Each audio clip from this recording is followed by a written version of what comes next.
콜모골로브 시어리라는 건데 우리가 앞에서 얘기했었어요? 콜모골로브라고? 콜모고로브 스케일 얘기 안 했죠. 이게 뭐냐면은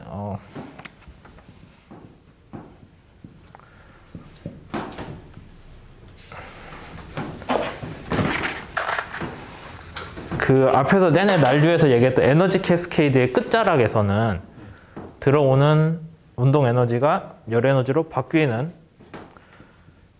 레이놀즈 수가 1에 가까워지는 작은 영역이 있다고 했죠. 이때 레이놀즈 수 우리가 어떻게 정해요? 이거예요. 뭐 이거잖아요.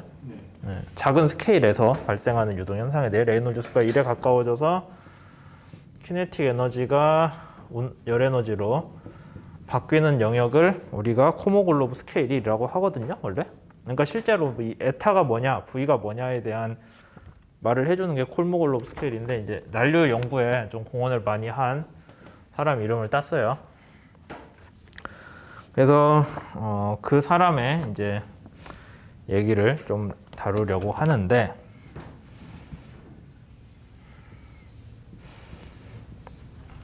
앞에서 다뤘던 코릴레이션이랑 연관을 지어서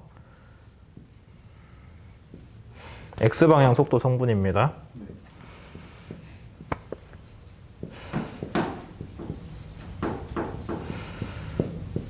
이렇게 봅시다.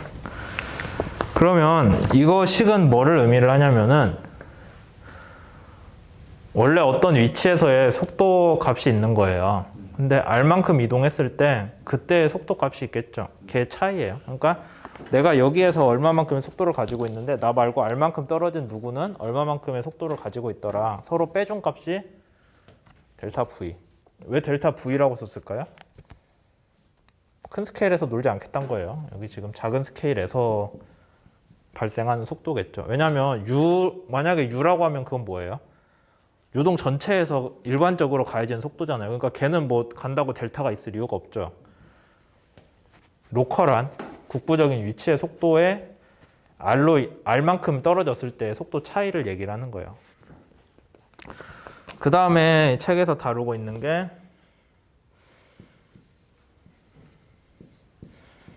이렇게 씁니다. 그러니까 속도의 제곱이겠죠? 내가 여기 있다가 R만큼 갔을 때 그때 속도가 얼만큼 증가를 했냐를 제곱을 한 거예요. 다른 말로 하면 운동 에너지가 얼만큼 증가했냐랑 비례를 하겠죠. 네. 그러니까 R만큼 갔을 때 운동 에너지가 얼만큼 증가를 했냐. 그럼 이거 뭐예요? 제곱을 하고 크로스 프로덕트를 했으니까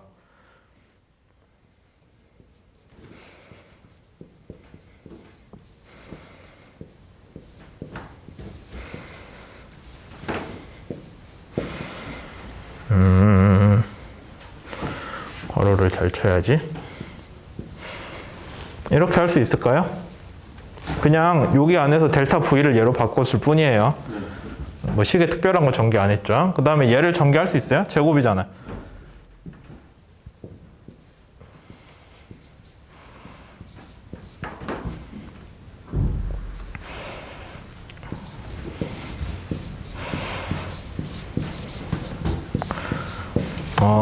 여기 R은 얘고요. 그냥 X는 0이라고 쓸게요. 너무 많이 쓰면 헷갈리니까. 시간도 오래 걸리고. 이렇게 되겠죠? 네. 전개를 하면은. 그러면은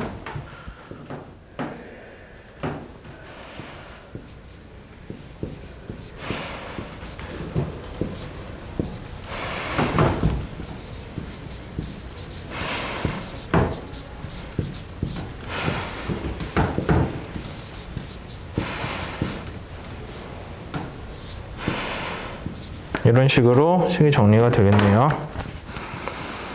네. 맞죠? 네. 근데 요거 식 어디서 봤어요? 이거 아까 우리 앞에서 했던 U제곱 FR이잖아요. 마이너스. 그 다음에 얘는 자기 자신의 제곱인데 아까 앞에서 우리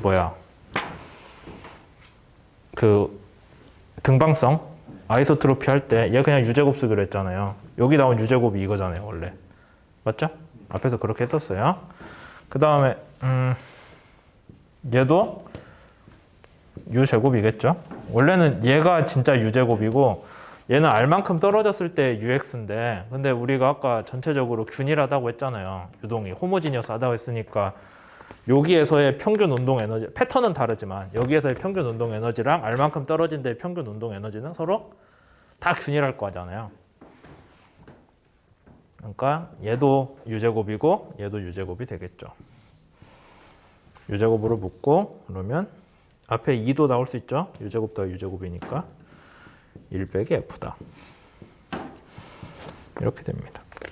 그러니까 우리가 R만큼 떨어져 있을 때, R만큼 떨어졌을 때 운동 에너지 변화량은 난류 운동 에너지예요. 전체 운동 에너지가 아니라 이 플럭추에이션, 요동으로 인한 운동 에너지의 변화량은 식이 이렇게 나오더라 라는 건데, 우리가 아까 FR 구했죠.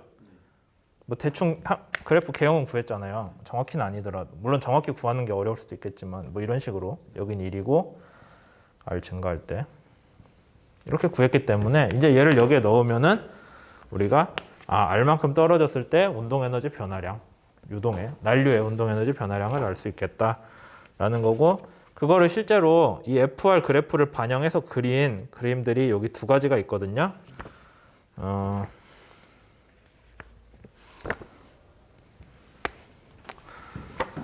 왼쪽 것만 설명할게요. 뭐 오른쪽 것도 결국엔 같은 거 아니다. 오른쪽 걸로 설명하는 되나? 헷갈리게 해놨네 그림을.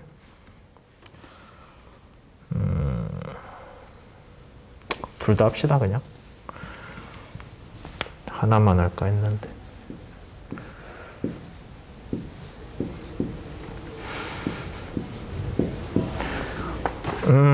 R이 0일 때 F는 얼마예요? 1이니까 1 빼기 1이면 0이죠. 그러니까 얘가 0인 건 알겠네. 그 다음에 R이 무한대로 커지면 F 뭘로 가요? 0으로 간다고 아까 앞에서 얘기했으니까 많이 커지면은 이 값 전체는 2U제곱이 되겠죠. 그래서 뭐 뭔지 모르겠지만 이런 식으로 갈 거예요. 뭐 결국엔 언젠가 만나겠죠. 네. 그렇게 됐을 때 제일 작은 R 값은 뭐에 대응돼요? 제일 작은 R. R이 제일 작을 수 있는 거 우리가 내내 얘기했던 에타죠. 더 작을 수 없어요. 그 다음에 쭉 가다 보면 언젠가 L이랑 만나겠죠. 네.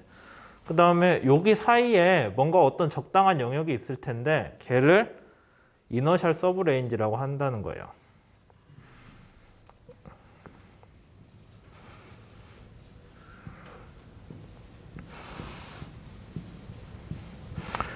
그러니까 L이랑 에타 둘 다 해서 적당히 많이 떨어진 영역이 있다고 하면은, 왜냐면 우리가 아까 배에 대해서 얘기할 때 얘는 몇백 미터 단위고 얘는 몇백 분의 1 밀리미터 단위잖아요. 그러니까 그 중간 영역 중에 적당한데 뭔가 있을 거란 거예요. 걔가 뭐를 뜻하는지는 이따 얘기하겠지만. 이거 이해됐죠? 네. 그러면 네. 그러니까 이 식 자체를 가지고 얘를 써준 거예요. 그 다음에 조금 더 일반론적으로 가자면은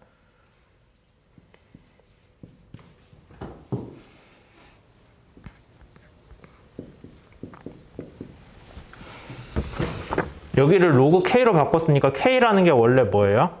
1분의 R이잖아요. 그러니까 이걸 뒤집어 놓은 거겠죠? 그 다음에 이제 에디의 분포 양을 좀 생각을 해봐야 되는데, L만한 에디가 몇 개나 있을까요? L 규모? 해봐야 하나? 네. 얘는? 에타? 에타는 무수히 많겠죠. 중간에는 뭐 뭔지 모르겠지만 숫자는 증가하겠죠. 그런 식으로 보자면은 에너지가 뭐 이런 식으로 분포가 되어 있을 거라는 거예요. 이해되세요? 이거? 그러니까 하나가 갖는 에너지는 당연히 이렇게 크기별로 나올 텐데, 하나가 갖는 에너지는. 근데 우리가 애초에 전체 해석 도메인에서 얘가 R만큼 갔을 때의 값을 얘기를 하고 있는데, R이 L만큼 갈 수 있는 케이스가 하나밖에 없을 거 아니에요. 전체 도메인에서는. 이 도메인 크기가 L인데. 그러니까 하나밖에 없으니까 걔네 뭐 에너지 얼마 가져봐요. 뭐 무한하진 않겠죠. 한정된 값일 거예요. 이런 식으로 봤을 때는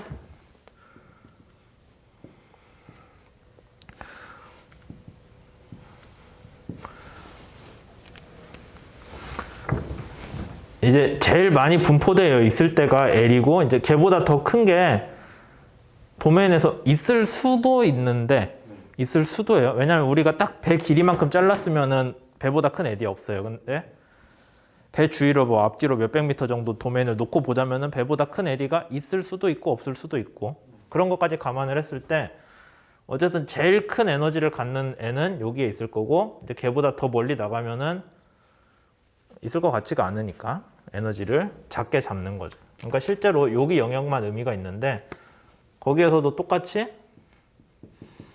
뭔가 이런 영역이 있을 수 있겠죠. 네, 그걸 얘기를 하고 있는 겁니다.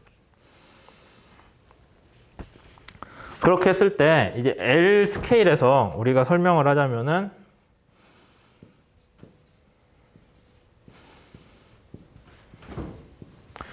이 제곱에 원래 아까 F 뭐 어쩌고 저쩌고 하고 요 함수 있었잖아요.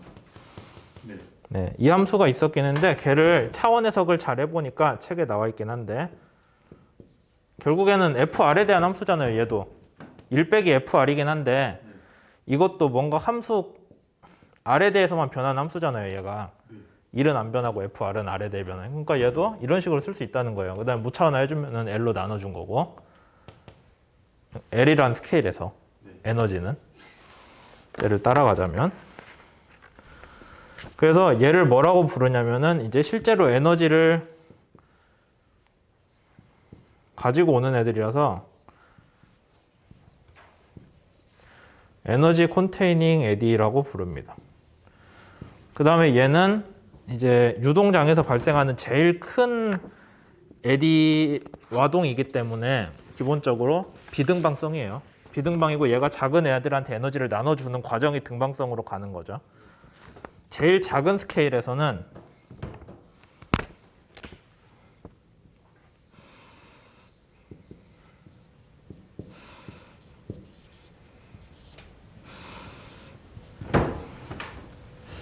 뭐 똑같이 하면 되겠죠. 얘랑 차원에서 가면 U 대신 누구 들어가요?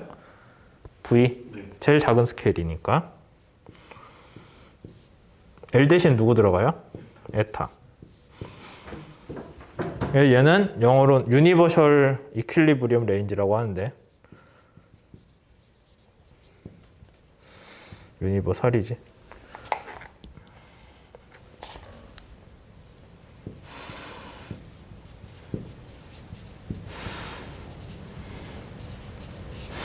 뭐에 대해 이퀄리브리엄이겠어요? 들어오는 에너지랑 열 에너지로 나가는 거가 서로 이퀄리브리엄을 할 때고 얘는 R이 L보다 무지 작아서 에타에 비슷할 때겠죠. 그다음에 마지막으로 그러니까 얘는 제일 클 때 얘기고 얘는 제일 작을 때 얘기인데 이 중간을 어떻게 이어주냐가 저기 콜모골로브가 들고 온 문제거든요. 그렇게 했을 때 V죠. V 제곱은 이건 콜모골로브 상수라고 해서 2였나? 뭐 그런 거고 입실론 어디서 봤어요? 아까 에너지 디스트럭션에서 봤잖아요. 얼마만큼 빠져나가는지. 그 다음에 R은 우리가 관심을 갖고 있는 R 값이죠. 원래는 R이 얼마만큼 떨어져 있냐의 문제였는데 지금 여기 해석을 하다 슬그머니 뭘로 바뀌었어요? R이?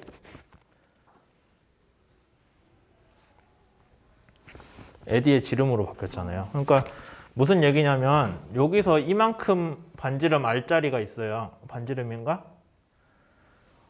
반지름을 여기 반지름을 하면 헷갈리니까 그냥 어떤 에디가 있다고 칩시다. 그러면 한순간에 얘랑 같은 비슷한 크기의 에디가 어딘가 있을 거잖아. 있다고 치게요. 네, 그렇게 됐을 때 여기서 얘기하고 있는 R이라는 게 원래는 우리가 요만큼의 거를 코릴레이션을 여기서 찾아보자라고 할 때 R이었죠. 네, 그러니까 요만큼 거리를 간 게 R이잖아요.